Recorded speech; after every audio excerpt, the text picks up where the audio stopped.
In the quiet moments before the storm, there's a kind of silence that speaks louder than any sound. It's not the absence of noise, but the weight of something waiting to break. The city is alive with tension, a slow boil beneath the surface, where the pulse of daily life masks a deeper, more insistent unrest. You can feel it in the air, in the spaces between words. We are drawn to the edge of chaos, not out of fear, but out of curiosity. We want to understand what lies beneath the surface, what truths are hidden in the quiet before the storm. This is not just about rebellion or protest. It's about the search for meaning, for justice, for a voice that has been ignored for too long. It's about the stories that refuse to be silenced. And so we begin, not with a scream, but with a whisper, quiet, deliberate, and full of the promise of something to come. When we talk about urban unrest, we're not just talking about chaos. We're talking about a deep, simmering frustration that has been building for years, fed by inequality, neglect, and a sense of being unheard. It's not about violence for its own sake.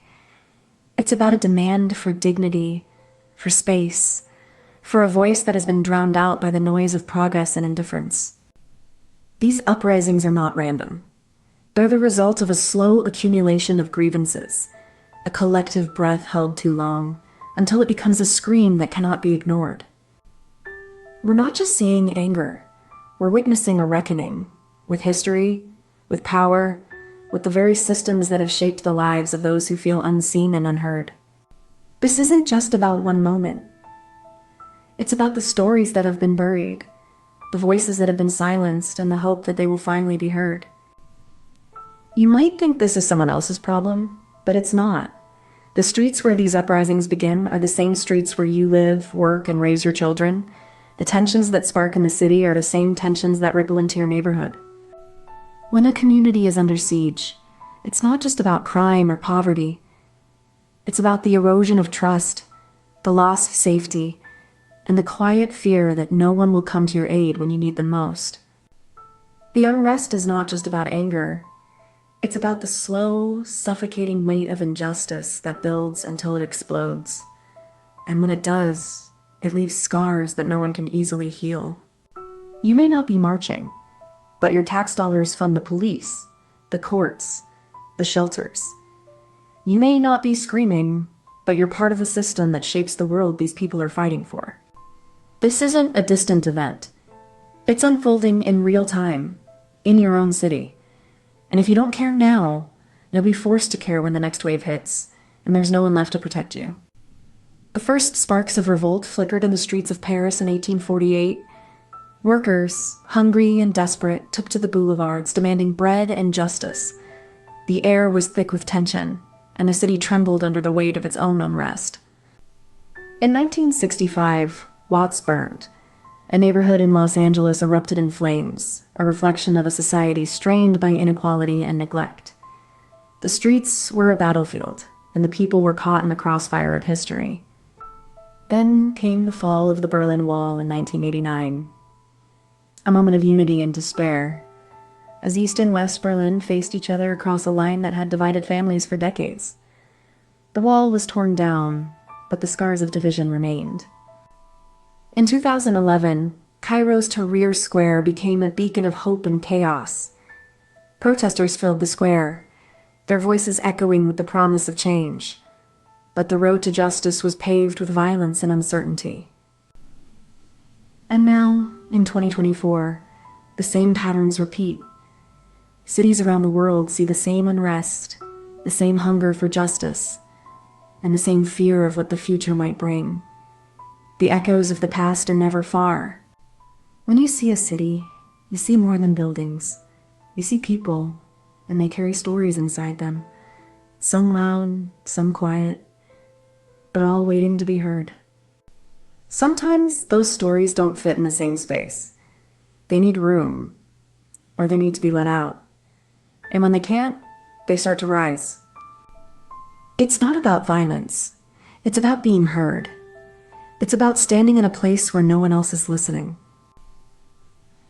You can't always see it coming. But when you do, it's not just a moment. It's a long, heavy breath before something breaks. And when it happens, it's not just the city that changes. It's the people. The way they look at each other. The way they remember. It starts with a moment that lingers. A quiet fracture in the city's rhythm. Something unseen, but felt. A spark, not yet a flame, but enough to make people look up from their screens and their routines. The setup is not always dramatic, nor loud. It is often a whisper of injustice, of exclusion, of a system that has forgotten the people it was meant to serve. It begins with a question, not an answer. In these moments, the city becomes a stage, but not one of performance. It is a place of tension, of unspoken truths, of people waiting for something to shift, to break, to change. The setup is not about a single event, but the accumulation of many small moments, each one a thread in the fabric of a city that has grown tired of being ignored. It is not always loud, but it is always present. The setup is the quiet before the storm, the weight of a city holding its breath, waiting for the next beat to be played. Once the spark is lit, the system begins to fracture. Information spreads like wildfire, not through loud shouts, but through whispers carried by the wind of shared frustration. Social media becomes the new town square. It is where grievances are amplified, where stories are told not just to neighbors, but to the world, and where the scale of the movement begins to shift. The state, once a distant authority, now feels like a presence everywhere. Surveillance cameras, checkpoints, and the ever-present patrol car become symbols of control and resistance. The mechanism is not just about power and protest. It's about the erosion of trust, the breakdown of systems, and the slow but certain unraveling of order. This is how it works. Step 2.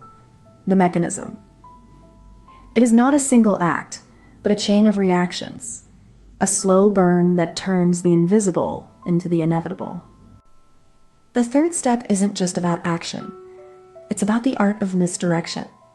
The subtle shift in focus that allows the real movement to unfold beneath the surface. It's not about shouting the truth.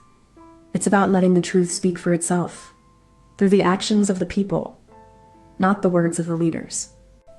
It's a strategy of patience, of allowing the unrest to simmer, to shift, to find its own rhythm, rather than being forced into a script that will be consumed by the media. The clever twist is not in the movement itself, but in the way it is perceived, how it is framed, how it is remembered, and how it is allowed to evolve beyond the moment. Beneath the chaos, there's a quiet rhythm, the pulse of a city breathing through its infrastructure, its streets, its very ground. It's not just noise, it's the science of survival, the logic of systems failing under pressure. Power grids flicker, not from a single spark, but from the weight of millions of choices, decisions, and demands, all feeding into a system that was never built for this kind of stress. It's not just about electricity. It's about control, and how control breaks. The science of urban unrest isn't just about people. It's about the physics of collapse, the chemistry of tension, and the biology of stress.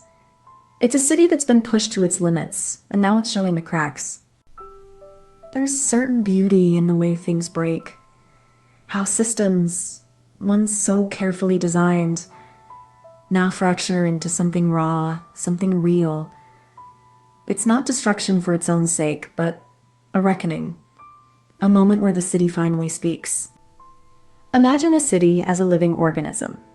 Its streets are its veins, its buildings its bones, and its people its pulse. When unrest brews, it's like a fever creeping through the body, slow and insistent. The unrest doesn't erupt all at once. It's a slow build, a growing discomfort that no one knows how to name. It's like a whisper that grows louder until it's no longer a whisper at all. People don't always know what to do when the fever takes hold.